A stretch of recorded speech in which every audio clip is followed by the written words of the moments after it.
Welcome. In front of me is a Apple Pencil Pro, and I'll go over unboxing. I'll go just a quick look at the device itself.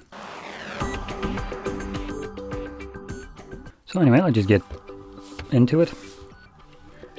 Packaging wise, one thing that I want to point out that it's kind of hard to see. I actually have written Pro right here in this blue font, which is pretty neat. Anyway, popping it open, can get into the package itself.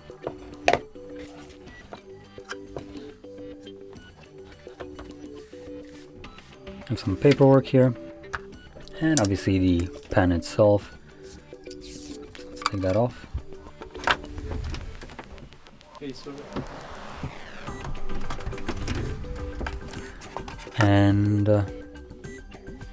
in terms of weight and all that stuff, it actually feels pretty solid. Should have some heft to it.